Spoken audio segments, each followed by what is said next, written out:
We do. Yeah. Traffic now is just backed You up put it all up the way there. past Cabot Drive. Okay, we are back. We are now setting up for our next presenter. PowerPoint setup. We're going to go over a land acknowledgement and equity journal journey.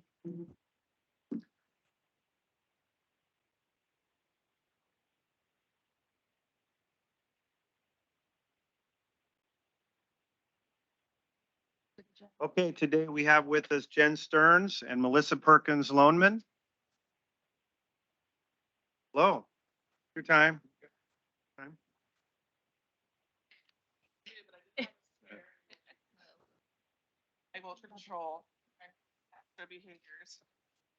When you're ready, we'll just speak here so it gets on the internet or on the computer.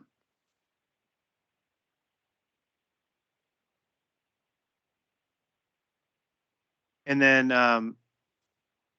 Yule or Susan will handle the change the page when she asks. All right, take it away. Introduce ourselves. Oh, I'm Jen Stearns. I'm the Director of Student Achievement for the Scappoose School District, and I have some pictures there to just tell you a little bit about myself.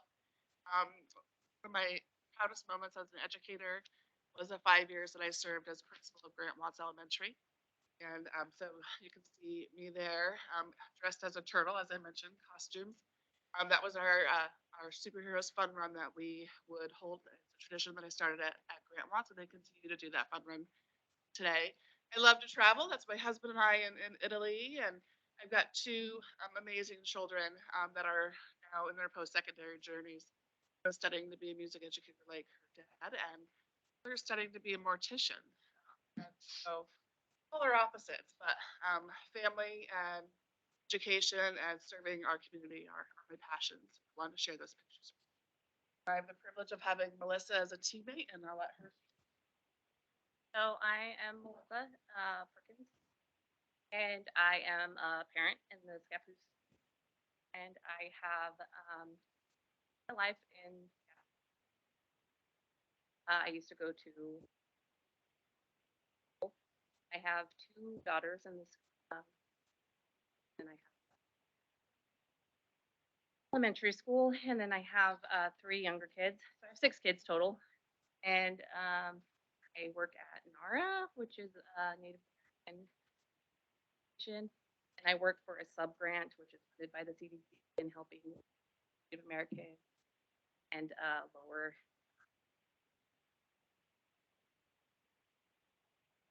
So I'm a medical assistant, and I've worked for years, and I up in they're just family pictures.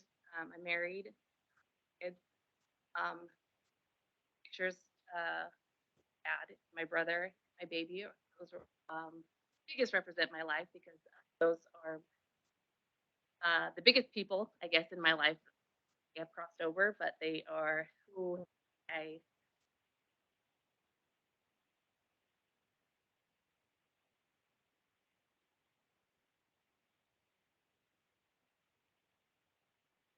We have a short little video. It's about 5 minutes long. It's actually a video that we um, dug into as a team when we were learning about land acknowledgement.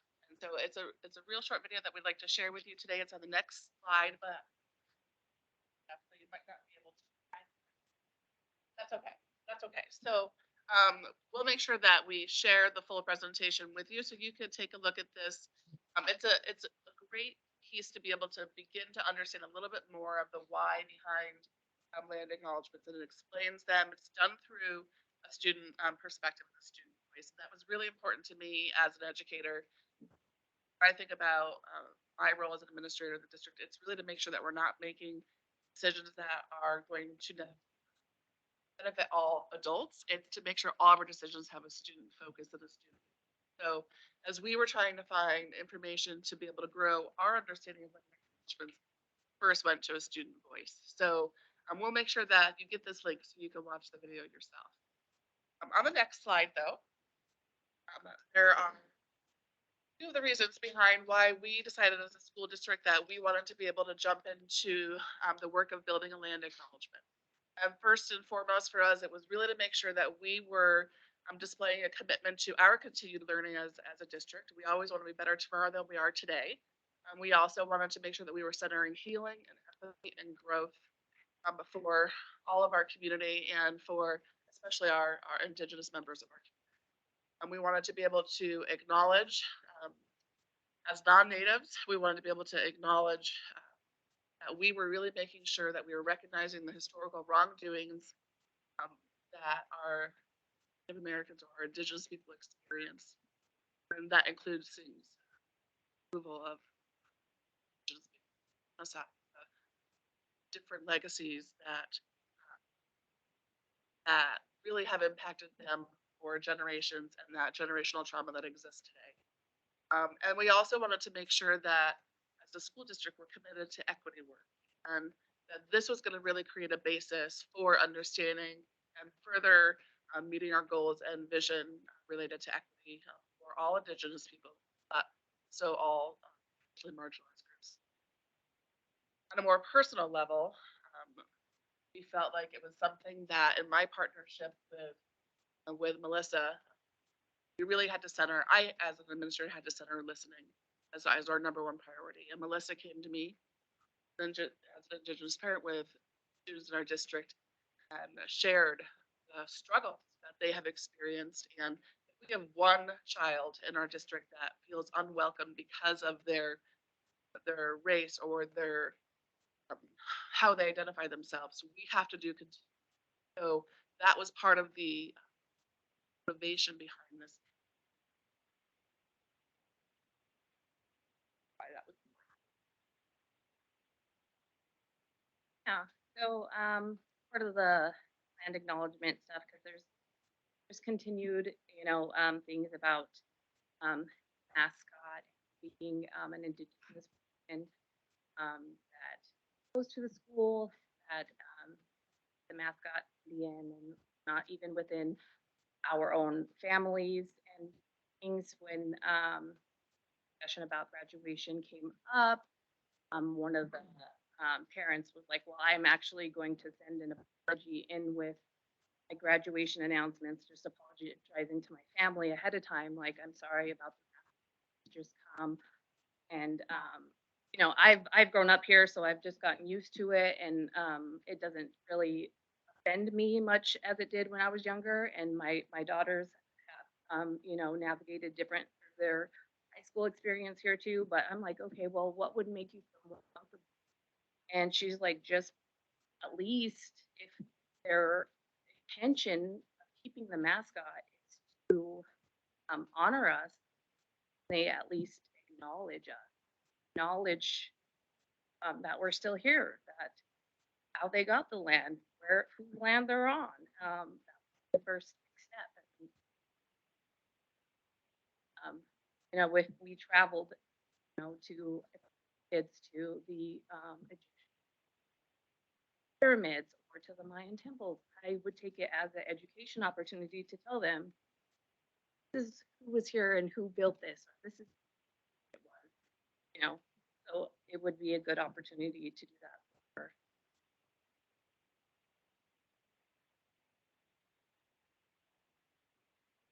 next slide. So after we decided to begin the work, obviously the first step was to listen and listen to Melissa's story and to hear her kid's story. And it was important for me to then make sure I consulted with the Confederate Tribes of Grand Ronde. They are our educational partners. They sponsor our school district so that we can.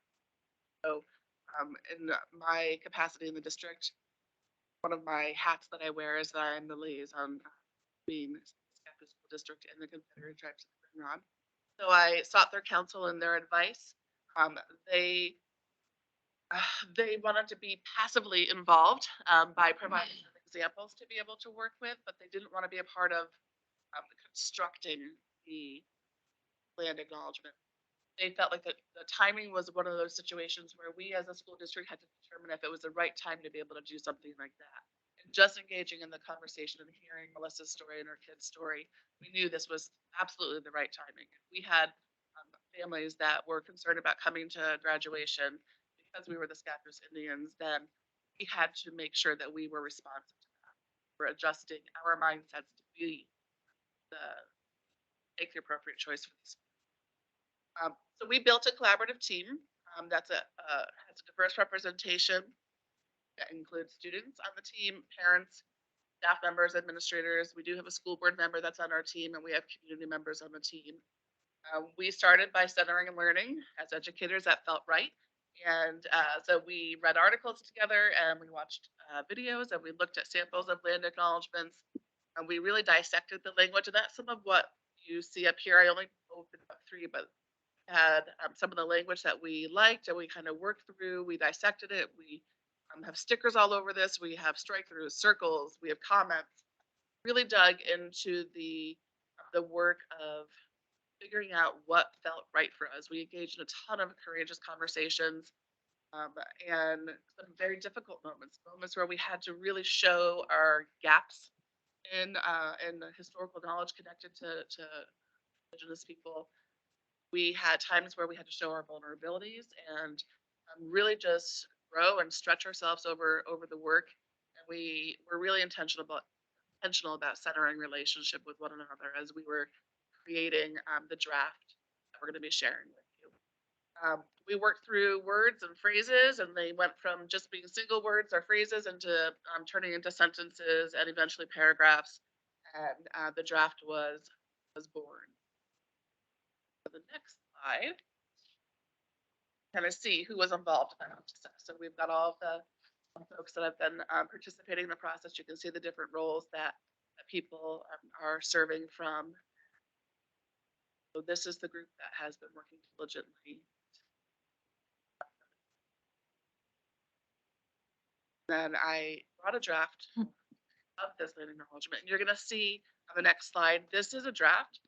You're actually seeing it before our school board is seeing it, so I'm a little bit nervous about that, but it's okay. This is another opportunity for feedback. And so you're going to see that it's still in draft form. There are strike throughs on there. There are right now what's happening is that the draft is out in the hands of our team. They were given instructions to go through and put strike throughs on words that they didn't like, put comments in there, and maybe a little explanation of the why behind the change that they're suggesting and initials. And so you're going to see some of the work is still in process. But this is what we have so far. And read it aloud and try to work through some of the strike through pieces here. But with gratitude, the Scappoose School District honors the Indigenous First Nations ancestors and survivors of this land who have lived in this place since time immemorial and continue to be a vibrant part of the region today. We recognize the struggle and resilience of these people by respectfully acknowledging the generational impacts of settler colonialism, genocide, forced displacement, and assimilation on Native American families. We humbly understand that injustices visited upon them have yet to be properly rectified.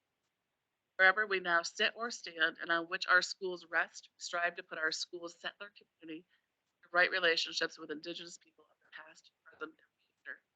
As a center for learning, Scappoose commits to building strong connections to Indigenous communities. We are dedicated to expanding efforts to alleviate Indigenous knowledge and respect for the resilience of Indigenous peoples. Our intention is to be in collaborative relationship, to ground our work in the awareness of place, presence, power, political nationhood, and partnership. As we seek to create equitable outcomes and to build a belonging for all students, call on everyone in our extended community to learn more with us about tribal studies and join us in our journey to live intentionally on Indigenous. We really felt like we wanted to have two different sections of the land acknowledgement. One that acknowledged the harm that has been done, one that shows what is to come next, action connected to us continuing to grow ourselves as a community, continue to increase the knowledge connected to indigenous people, tribal history in our schools. I want to invite others to come into that process as well. Is the power of that last sentence really putting out a call of action to the larger. So this is our draft. Tomorrow, if you go on to the next slide there, you'll kind of see we still have some next steps. We're going to process feedback from partners at the Grand Ron. They have this draft in hands and they're going to share some feedback. They're not going to author it. They're not going to own it. They're going to just share some feedback with us. The team meets again tomorrow night. We always meet over dinner first because again, we center relationship and we center who we are as people, and then we dig into the work. We'll finalize our draft and prepare it for a first reading at the April SCAPU's board meeting. That first reading is on April 10th, 2023. Again, and we'll process any feedback from the SCAPU school board and consider revisions of the draft based on school board recommendations after that meeting on April 10th. They'll then go back before the board for a second meeting on May 11th. And the first public reading will actually happen at a new district function, which was another outcome of my amazing partnership with Melissa. We have 3 students that are Indigenous students this school year. And we are hosting an honoring day ceremony for them as one of our Indigenous community practice events on May 22nd. And we're going to be doing a whole ceremony for these families. We're going to be presenting them with eagle feathers, and we have a tribal elder that's going to share the story behind the eagle feather and the significance. So have Native American stoles that have been embroidered with the SCAPU's S and has graduation year. We're going to be gifting those to the students and acknowledging this tremendous accomplishment of theirs so that they can wear those proudly at graduation this year. So we figured that was the best location to be able to publicly share our land acknowledgement for the first time with a larger community. Have that be a way to kick it off. Let's see what's on slide. Oh, there's some other pieces. I want to be sensitive to time. If there's still time, all of this work has been really powerful related to the land acknowledgement, but we do have a number of other tribal partnerships that are happening in the SCAPU school district. So if you just some images there, you'll see we're trying to go above and beyond to really extend our commitment to tribal studies across the entire district. You'll see images happening in all of our buildings, in our libraries, in our hallways. We're actually having signs made for all of our locations, and they're going to be kicking off in next school year, where it'll have, like for example, the word library will show up on a sign outside the libraries in each building that says library in English, library in Spanish, and then library in an Indigenous language, which is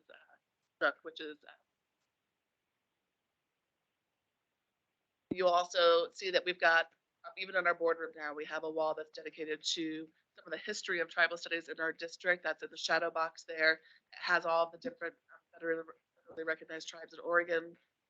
There we have a wonderful book that tells tribal study history, alphabet picture book from A to Z, which is a fabulous story. And then we left an open spot where we're going to have our land acknowledgement on display there underneath the shadow box.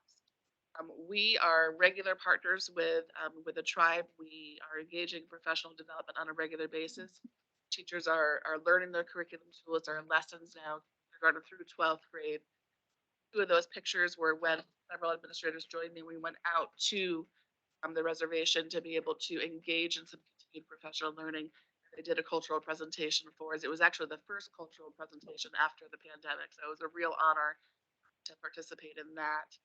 And we were able to do some walkthroughs in the museum so we can see how we can engage our students in going out to the reservation for field trip. On the next slide here, it just gives you a little bit of the history connected to our story of being the Scappoose Indians and being able to maintain that mascot after Oregon Board of Education adopted a ruling saying that we had to have sponsorship. And so we were able to leave that sponsorship in partnership with the Confederated Tribes. And on the next slide, it tells you a little bit more. I actually have a few quotes in there from one of the tribal elders named George, who talked about why they wanted us to not abandon the mascot name. And so, George shared that when the state education board had decided that there should no longer be mascots, we as a tribal council agreed to say that shouldn't be. There should be other opportunities for schools to be able to keep their name. And he continued by saying, I know from our stance as Native people, looked at it almost as another form of erasure. This was George's opinion and the opinion of the elders at the time when we signed that agreement in 2016. Because we know that there are families that are still struggling with this, we have to listen to those families. That's why the land acknowledgement, that we had to be able to meet their needs as well. So for right now and until I believe 2025 is when we have to go back through re-signing on the MOA.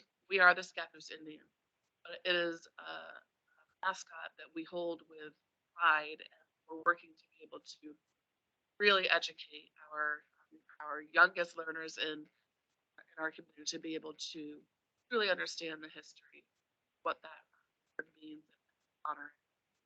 On the next slide there, you'll see that we have some of the goals from the tribe related to that MOU language, and so they wanted us to be able to build respect and understanding of the tribe's history. Wanted us to give all youth the opportunity to learn the tribe curriculum, foster cultural respect around our campus. We're really feeling positively about meeting all three of those targets from all of those goals. Then as a school district, we wanted to be able to foster respect of the tribe, their Native Americans. We wanted to make sure that we're having truly appropriate representations of the mascot. Taking that work very seriously. The next slide, some of the ways that we're doing that, we do have our Indigenous practice. We meet every few months, and we dig deeply into work connected to tribal studies. We always have a guest joins us. They typically are scholar from the Grand Ronde tribe, and they share their story with us or their experience. Create a new shared story where we're able to interact with one another, ask questions. We also work through some of the lessons and the Senate Bill 13 modules that are available for. You'll see some pictures on the next. Show some of the ways that we have advertised to the community what some of those Indigenous and some of the folks that have joined us have been in attendance. And then on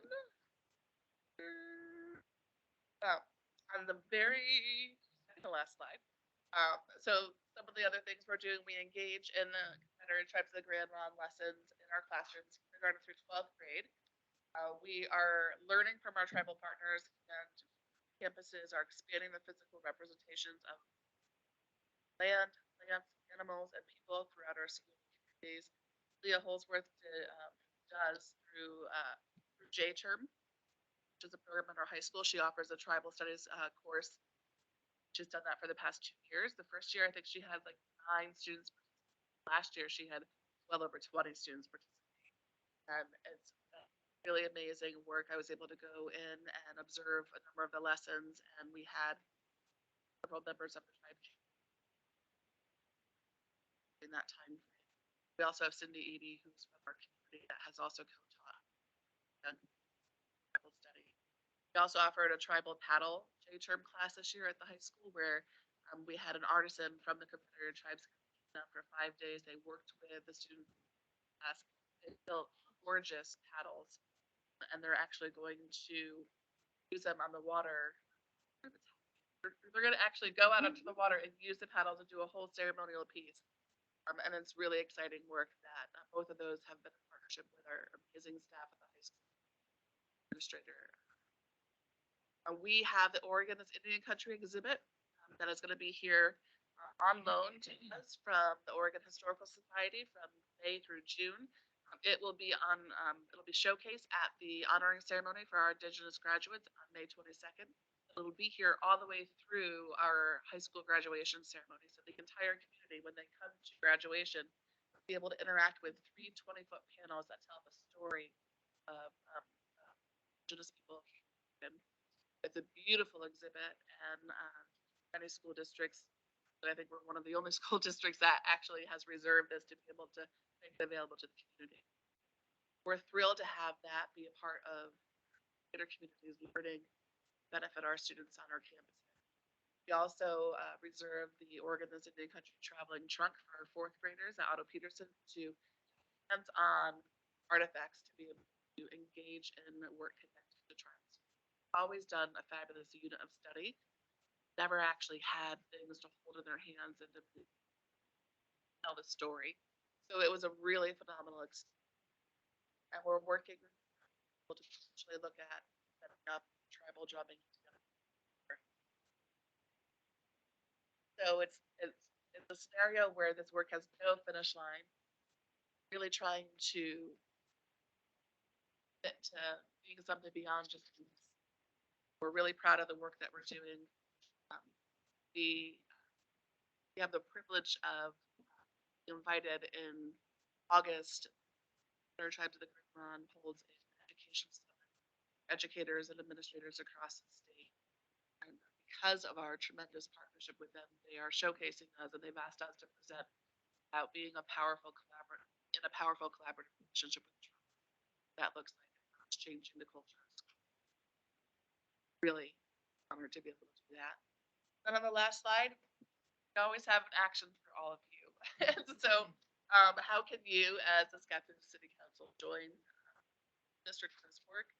We are hoping that you're going to celebrate the work of our district, celebrate the commitment that we have made beyond just the MOU that is documented.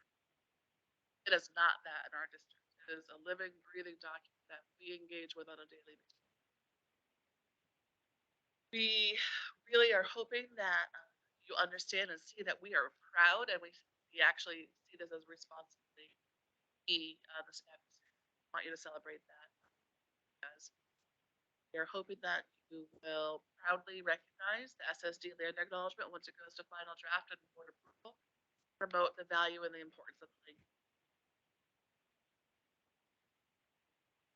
And then learn more alongside us about tribal studies and join us in our journey and to live intentionally and respectfully.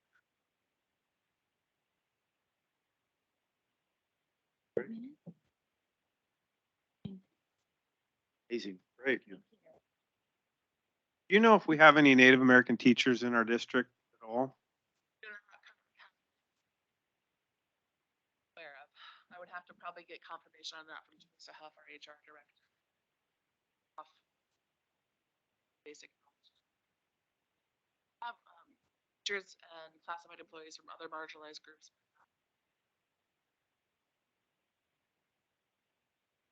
Thank you very much. Yeah, that's excellent. Thank you.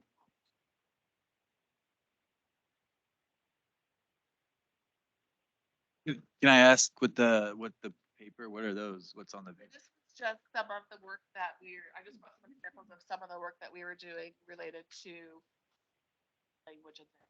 We found language that we liked from other acknowledgement for an exercise where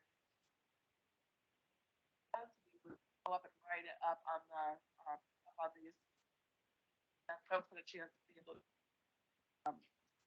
take some time to reflect on it. They were given green stickers and red stickers. Green stickers was, yeah, I like this. Let's try to keep this somewhere and work with it in our draft. If it had a red sticker, and there was something about it that made us uncomfortable, and then we would have those.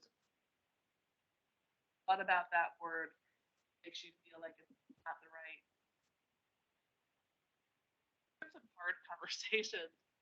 We really had to be, and in cases, we were kind of walking around on eggshells a little bit, but it was really important conversation. That person in the room feel uncomfortable, we had to work through it and either find words or abandon that language. So this is just some examples of our process. Thank you for sharing, yeah. Of course. Thank you. I have a question for the city staff. Do we have a proclamation for the native tribe? Just wondering the same thing. No specific day, nothing that, look into it. Maybe it's something that we can acknowledge in the process when you finish.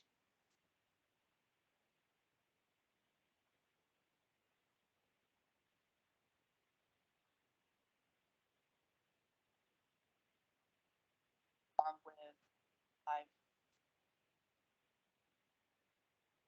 Very much. Thank you. Work session adjourned. Be back